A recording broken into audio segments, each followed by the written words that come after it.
चलो गाइज आज स्टार्ट करते हैं अपना रिवॉल्यूशन अकाउंट। क्या करते हैं? मैंने इसमें आपको थोड़ी बहुत चीज़ें तो बता ही दी थी। आई थिंक आप लोगों को कुछ अंदाज़ा लग गया हो। Now we are going to the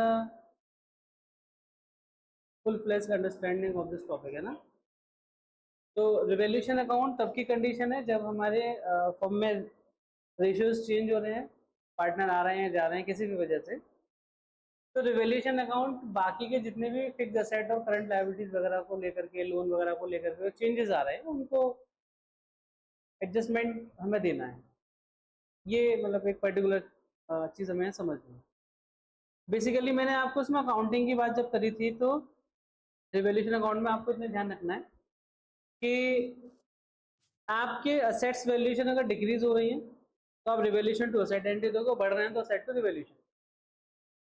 मतलब असेट कम होने पे ये एंट्री जाएगी, बढ़ने पर ये। लायबिलिटीज बढ़ने पर ये एंट्री जाएगी, कम होने पर ये। क्लियर? तो दिक्कत तो नहीं है। देवांशु, नैतिक, संभव कहाँ रह गए? क्यों? ठीक।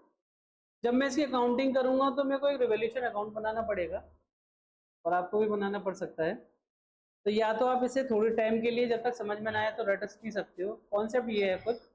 आप बस एक चीज ध्यान रखो, अगर रिवॉल्यूशन अकाउंट बना रहे हो और आपके असेट की वैल्यूएशन कम हो रही है, डेबिट साइड लिख दो। अब इसका उल्टा होगा तो क्रेडिट साइड असेट बढ़ेंगे, और असेट का उल्टा लायबिलिटीज में होगा। तो अगर असेट डिक्रीज हो रहे हैं तो लायबिलिटीज यहाँ पर बढ़ेंगी, और लायबिलिटीज अगर यहाँ पर सॉरी असेट यहाँ पर बढ़ रहे हैं तो लायबिलिटीज यहाँ पर कम हो जाएंगे।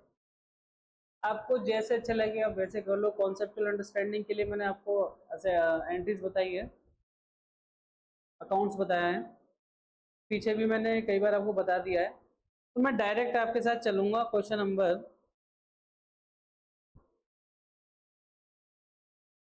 42 पर आइए आप।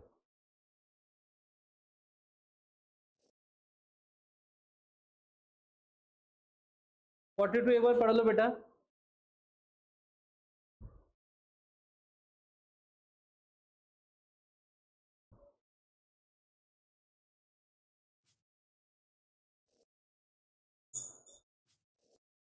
Pass the journal entries from the in the firm journal of the following admission partner। ठीक है, चलो नॉर्मल कंडीशंस है। पहला पॉइंट है unrecorded investment 20,000 are to be accounted. Unrecorded investment कितने के हैं? 30,000। अनरिकॉर्डेड का मतलब है कोई एसेट जो पहले आपने रिकॉर्ड नहीं किए। आई रिपीट, एसेट जो आपने रिकॉर्ड नहीं किए। ब्रदर आप मुझे बताइए, अगर आपने एसेट रिकॉर्ड नहीं किए अब करने पड़ेंगे, जल्दी दो। अब करूंगा तो असेट मेरे 20,000 रुपये से बढ़ जाएंगे। अगर असेट मेरे 20,000 रुपये से बढ़ जाएंगे तो मेरे को पहली एंट्री क्या डालनी पड़ेगी बताओ? क्योंकि इस क्वेश्चन में मुझसे जनरल पूछा, क्या पूछा बेटा?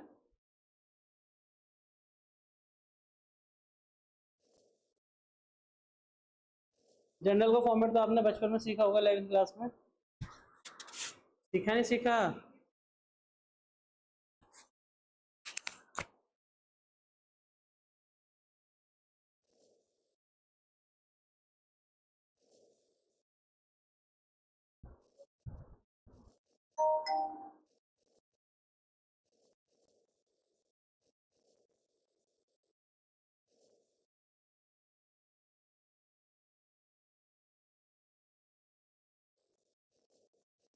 क्लियर? पहली एंट्री अब डालोगे, assets account debit to revaluation account. कितने बेटा? 20,000। जितने का आपका सेट है उस वैल्यू से नहीं जाएगा, जो चेंजेस आए उससे एंट्री होगी। क्लियर है हर्ष? बीइंग एसेट्स वैल्यू इंक्रीज, ये नरेशन चला जाएगा। यहां तक कोई दिक्कत आप लोगों को तो बताओ? नॉर्मल है ना? अभी में जो मैंने एसेट लिखा था यहाँ पे एसेट की जगह लिख देता हूँ इन्वेस्टमेंट। क्या लिख देता हूँ? क्योंकि इस क्वेश्चन में इन्वेस्टमेंट ही बोल रखा है।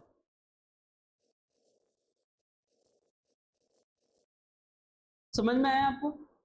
समझ में आया मिस्टर सूरज? सेकंड एंट्री में आई है आप,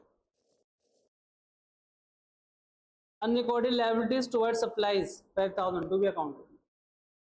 अनरिकॉर्डेड, पहले 5,000 रुपए की कोई लायबिलिटी थी, लिखना रह गई होंगी, अब लिखोगे तो बढ़ जाएंगे।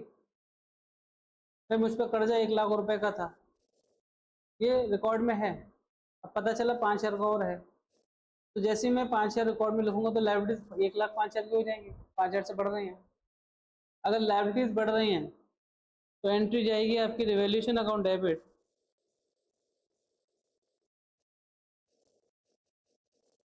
To unrecorded liabilities.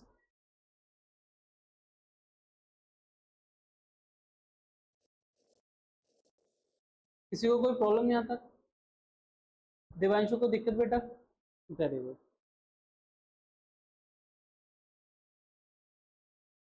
₹5,000 कितना?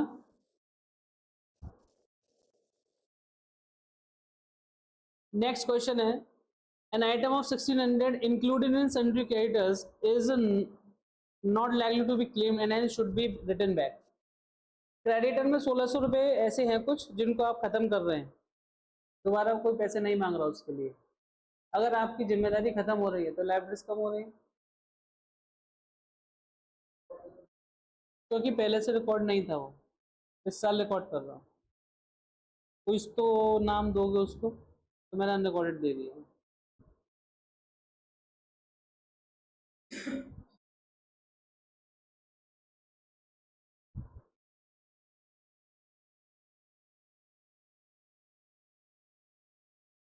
ज़्यादा टफ तो नहीं है ना कॉन्सेप्ट, इजी है, बोलो। मतलब इसमें ऐसा कुछ है नहीं, लेकिन ये ध्यान रखना आगे के जितने क्वेश्चन आएंगे ना, जो फुल फ्लैश क्वेश्चन है, जो बड़े क्वेश्चन हैं, उसमें इसका 100% रोल प्ले है। मतलब वहाँ ये स्टार्टिंग में चाहिए। अभी तक आपने जो सीखा ना, new ratio, sacrificing ratio, goodwill valuation, adjustment, वो सब तो खत्म, वो तो चाहिए ही चाहिए। अब अकाउंटिंग बनाने के लिए पहला अकाउंट ये चाहिए, revaluation, capital, then balance sheet.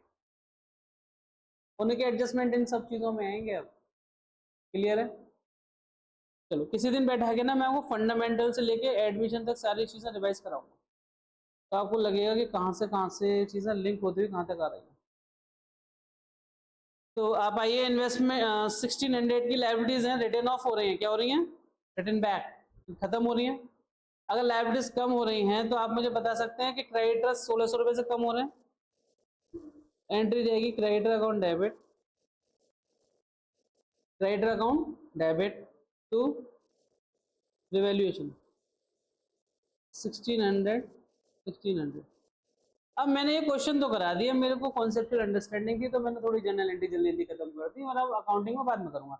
But the question is, यहाँ पे अभी भी कोई ना कोई व्यक्ति ऐसा होगा जो ये कहेगा कि सर मुझे समझ में नहीं आया। हर्ष, नहीं आया ना? लेकिन आपको अगर समझना है तो थोड़ा डिटेल में जाना पड़ेगा। पहले मैं इसे खत्म कर देता हूँ, बीइंग क्रेडिटर रिटर्न बैक। एक बात बताओ बेटा, लायबिलिटीज का नेचर कैसा होता है? नेचर क्रेडिट नेचर होता है, वेरी गुड। तो फिर असेट्स का कैसा होता है? अब देखो बहुत छोटी सी बात है ना, छोटी सी बात क्या है कि दोनों आइटम अपनी जगह पे हैं और दोनों चीजें बैलेंस शीट में अपना अलग अलग स्थान प्राप्त करती है, यस और नो? आपसे पूछना चाह रहा हूँ, अगर असेट 1 लाख के थे और अब एक 10 के हो गए, 10,000 से बढ़ गए या घट गए? बढ़ गए, तो डेबिट वाला आइटम डेबिट ही तो होगा 10,000 से, हाँ या ना? अंकुर बताओ ना। ये क्रेडिट कब होगा? जब इसकी वैल्यू अपोजिट जाएगी, यानी कि कम होगी। जब ये 1,10,000 से 90,000 हो जाए, कितने? 1,10 से 90, अब ये कम हो रहे हैं, तो किसी भी चीज की वैल्यू कम हो रही है तो वो अपने नेचर के अगेंस्ट ही तो जा रही है, तो ये क्या होगा? क्रेडिट हो जाएगी। इसलिए जब भी आप जर्नल एंट्री करें रिवैल्यूएशन अकाउंट के लिए, तो आप ये ध्यान में रखें कि असेट्स का वैल्यू कैसा होता है? नेचर डेबिट, कैसा होता है? अगर ये बढ़ेगा तो डेबिट ही होगा, अगर ये कम होगा तो क्रेडिट होगा। सेम लायबिलिटीज का नेचर कैसा है? क्रेडिट। अगर ये बढ़ेगा तो क्रेडिट होगा और घटेगा तो डेबिट। अब आप नोटिस करो, आपने इन्वेस्टमेंट की वैल्यू पहले नहीं थी 20,000 रुपए की, अब है। मतलब इन्वेस्टमेंट पहले जीरो थे, अब 20,000 रुपए हो गए, तो इन्वेस्टमेंट जीरो से 20,000 रुपए जा रहे हैं ना, वैल्यू बढ़ रही है ना नैतिक। ध्यान ही नहीं है, फोन चल रहा है ना, क्या कर रहे हो? आ गया हूँ यहाँ, मेरे पास आ जाओ, कोई बात नहीं, आओ।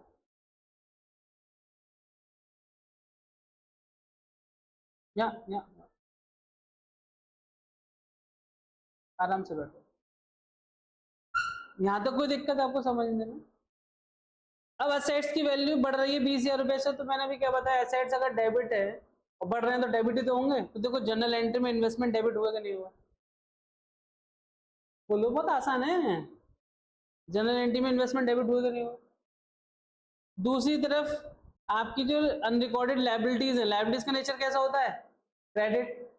पहले जीरो थी, अब 5,000 हो गई, तो जीरो से 5,000 हो रहे हैं, बढ़ रही है। लायबिलिटी बढ़ रही है तो क्रेडिट होगी नहीं होगी? देखो जनरल एंट्री में क्रेडिट हो रही है कि नहीं हो रही? हो रही है। एक चीज पहचाननी, दूसरी जगह आपको रेवोल्यूशन लिख देना बस। क्लियर? आपके क्रेडिटर थे कितने के थे मुझे नहीं पता, लेकिन 1,600 रुपए का वो उसमें से खत्म किए जा रहे हैं, तो 1,600 की लायबिलिटी खत्म हो रही है ना। बोलो, क्रेडिट नेचर का आइटम है क्रेडिटर, लायबिलिटी होती है, क्रेडिट नेचर का आइटम है। अगर खत्म हो रहा है तो डेबिट होगा कि नहीं होगा? देखो, ये क्रेडिटर यहाँ पे डेबिट हो रहे हैं। बोलो, नहीं आए समझ में? आगे, अगर आपको ये सब चीजें समझ में आ गई तो अब आप आइए क्वेश्चन नंबर 43, एक बार रीड आउट कीजिए प्लीज।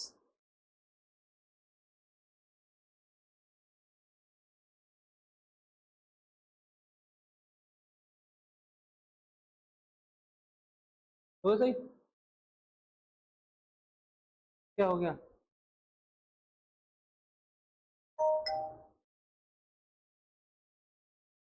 मैं सही कर दूंगा, अभी थोड़ी देर आराम बैठो।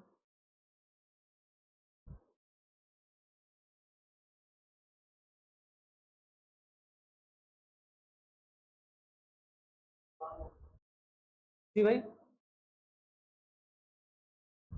क्वेश्चन नंबर 43 रीड आउट कर लिए।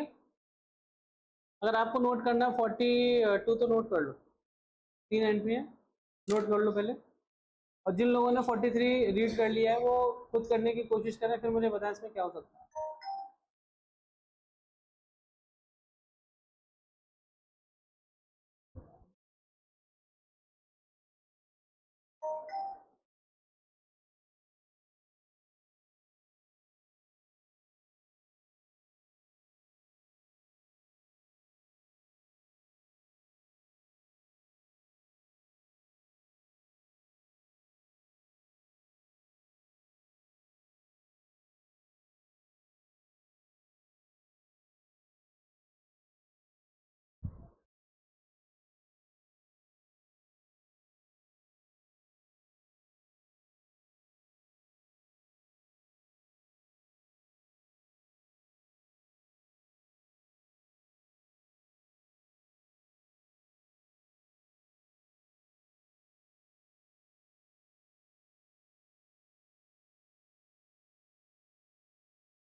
इसमें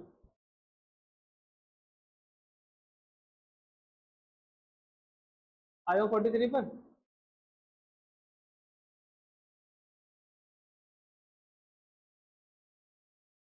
रिवीजन किया तुमने किसी वीडियो से? एक दो देखी? कौन सी? शुरू?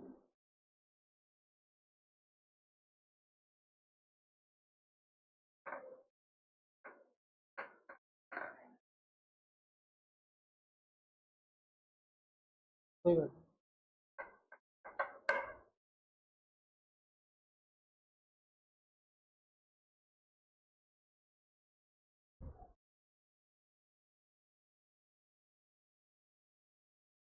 मे try.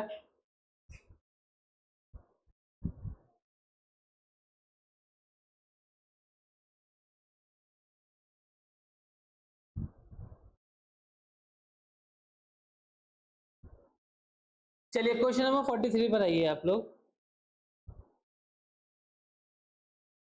Action by the partners, कितने पार्टनर हैं?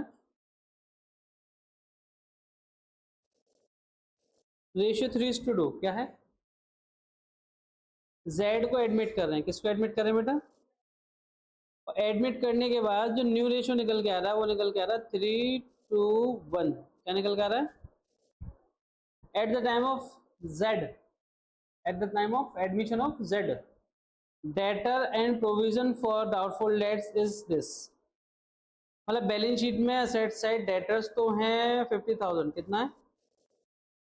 और उनको एडजस्ट करने के लिए मेरे पास जो प्रोविजंस हैं, जो प्रोविजन है वो है 5,000, कितना है?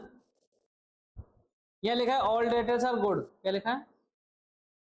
आपको मैंने 11th क्लास में पढ़ाया था कि प्रोविजन को डेटर तब बनाते हैं जब हमें ऐसा डर लगता है कि सामने वाला व्यक्ति मेरे पैसे नहीं देगा, तो मैं प्रोविजन बना के चलता हूँ ताकि अगर कल को ये पैसे ना दे तो मैं उसको एडजस्ट कर लूँ अपने प्रोविजन से, ताकि मेरी वर्किंग चलती रहे। ऐसा कुछ बताया था मैंने, ऐसे होता है? बोलो। Very good. अब ये कह रहे हैं कि मेरे को कोई जरूरत नहीं है प्रोविजन प्रोविजन की, मेरे सारे डेटर्स कैसे हैं? अच्छा, मेरे सारे बच्चे कैसे हैं? राजा बेटा कैसे हैं? सब फीस देंगे ना? एग्जाम्पल के तौर पे मान लीजिए, अगर मान के चलो 8 बच्चों ने मेरी फीस रोक दी और मैं उनसे फीस नहीं ले पाया, तो ऐसा हो सकता है ना कोई एक आध बच्चा मेरे को उस टाइम पे फीस ना दे जिस समय पे मुझे जरूरत हो, बट मेरे जो एक्सपेंडिचर्स हैं वो तो एज इट इज रहेंगे ना, उनको मैं बियर कैसे करूंगा? तो मुझ पे कुछ प्रोविजन होगा तो मैं बियर कर लूंगा, वो रिजर्व होंगे तो एडजस्ट कर लूंगा। मतलब इन शॉर्ट हम आम भाषा में सेविंग कहते हैं, बट यहाँ पे सेविंग शब्द क्यों नहीं कहेंगे? क्योंकि डेटर से पैसा मिलेगा, डेटर को इनकम नहीं है अभी हमारे लिए। इज दैट क्लियर और नॉट? चलिए थोड़ी देर के लिए बाकी सब भूल जाइए। मेरे सारे प्रोविजन 5,000 के हैं और सारे डेटर्स मेरे अच्छे हैं, तो प्रोविजन की कोई रिक्वायरमेंट नहीं है, काट दूं।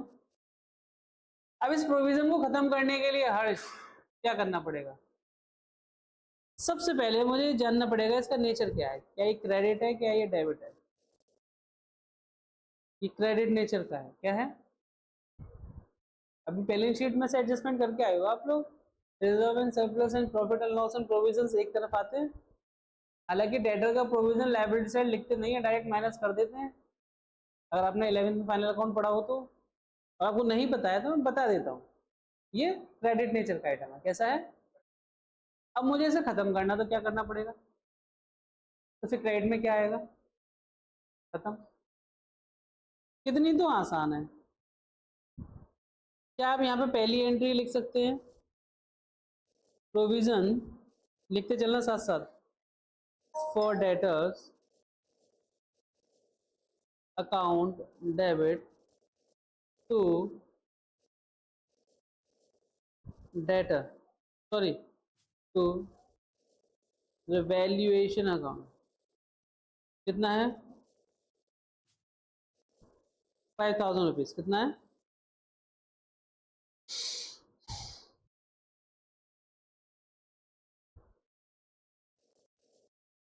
इसमें एक सेकेंड एंट्री रहेगी, वो भी पेंडिंग है, वो मैं अभी नहीं दे रहा हूँ। आगे पूरा कॉन्सेप्ट खत्म कराने के बाद मुझे याद दिलाना पेंडिंग है तो मैं कराता हूँ। जैसा कि आपने मुझे फंडामेंटल में याद दिलाया था, एक क्वेश्चन अभी तक नहीं हो पाया तो उसको याद ही नहीं दिलाया आपने। So this is your duty to remind me. नींद आ रही है? Yes. क्वेश्चन नंबर 43 हो चुका हो तो आप क्वेश्चन नंबर 44 पे आइए, आज का लास्ट टॉपिक।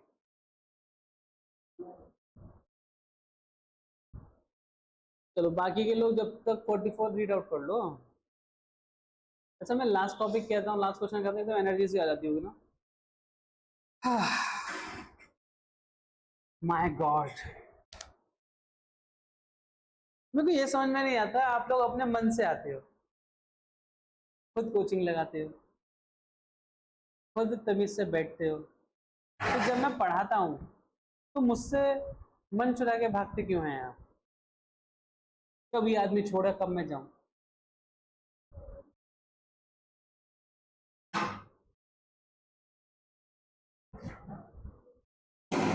हाँ हाँ ऐसे नहीं बेटा, डेप्रिसिएशन ज्यादा लग जाएगा उस पर। क्वेश्चन नंबर आइए 44।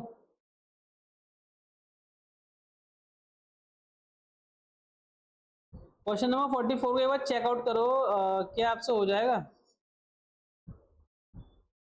देखना।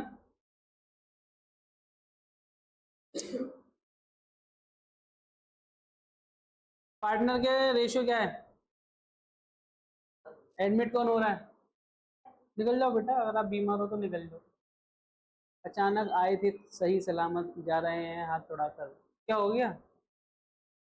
वो पानी की कैन उठा ली क्या? उससे तो नहीं हुआ।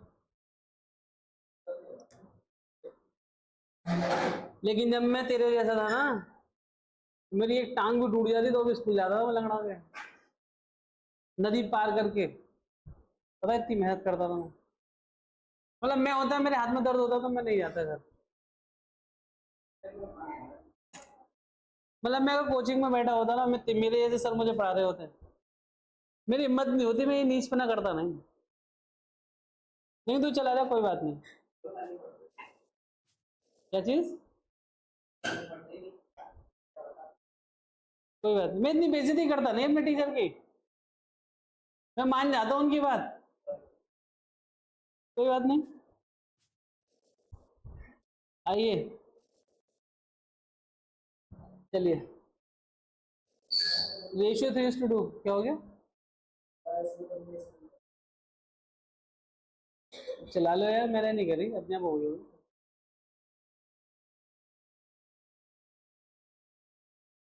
इन्वेस्टमेंट अपीयर्ड 80,000, कितने का इन्वेस्टमेंट?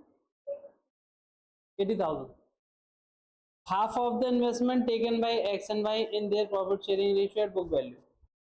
आधा इन्वेस्टमेंट 80 में से 40,000 तो ले गए ए और बी अपने अपने प्रॉफिट शेयरिंग रेशियो में, 3/5 2/5, क्लियर? बचा कितना? 40,000। रिमेनिंग इन्वेस्टमेंट आपने बेच दिए 50,000 का, कितने में बोलो? 50,000। अब आप मुझे बताइए, अगर आपने 50,000 में बेचा है तो कितने रुपए का फायदा हुआ? क्या ये 10,000 का इन्वेस्टमेंट की वैल्यू इंक्रीमेंटल वैल्यू है? क्या ये इंक्रीमेंटल वैल्यू आपके रिवैल्यूएशन अकाउंट से होकर के जाएगी? यस और नो? क्या आप ये वाला सवाल समझ चुके हैं? क्या इसका जवाब आप एक झटके में चाहते हैं? और आपके लिए देखिए बिल्कुल एकदम तरोताज़ा जवाब तैयार है, मान्यवर। ठीक है, सबसे पहले क्या करेंगे, आप मेरे साथ इस पेज को बांटेंगे और 80,000 के दो हिस्से करेंगे, एक 40, 40 का 3/5 कौन ले गया? 24,000 रुपये का इन्वेस्टमेंट ए, 40 का 2/5 कौन ले गया? 16,000 का इन्वेस्टमेंट बी। आधा आधा, आधा इन्वेस्टमेंट मतलब बढ़ गया ना, ये तो समझ में आया। बाकी का आधा कितने में जा रहा है? 50,000 में। कितने में जा रहा है? तो पहली एंट्री रहेगी आपकी X capital account debit, Y capital account debit to investment. अगर कभी कोई पार्टनर सामान ले लेता है और वो पैसे नहीं देता है तो उसकी कैपिटल से काट लेंगे, इससे क्लियर है यहां तक बात? बोलो। अगर कोई भी पैसे ले सामान ले लेता है, कोई वैल्यूएशन ले लेता है, तो हम उसकी कैपिटल से एडजस्ट कर लेंगे।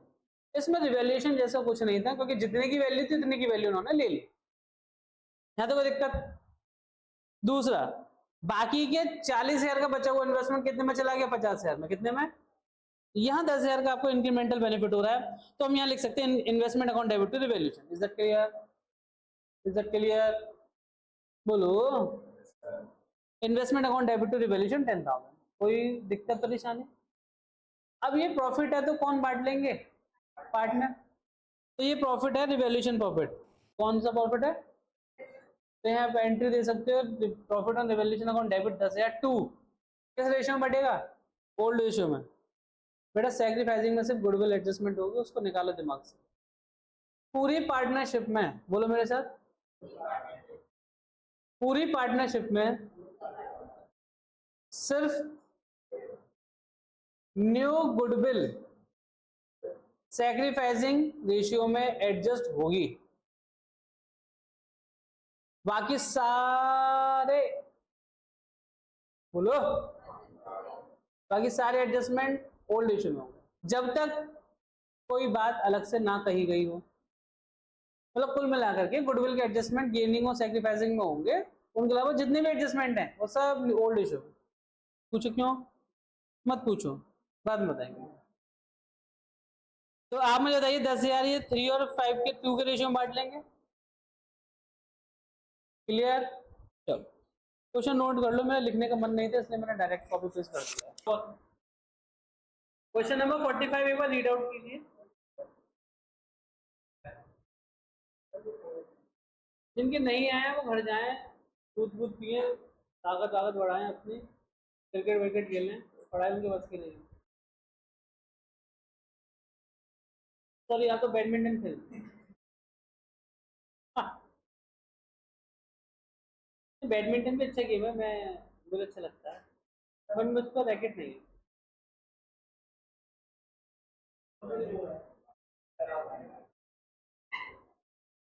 हो गया? तो आज के लिए इसको यही छोड़ते हैं, बाकी क्वेश्चंस स्पीड से बढ़ाएंगे कल।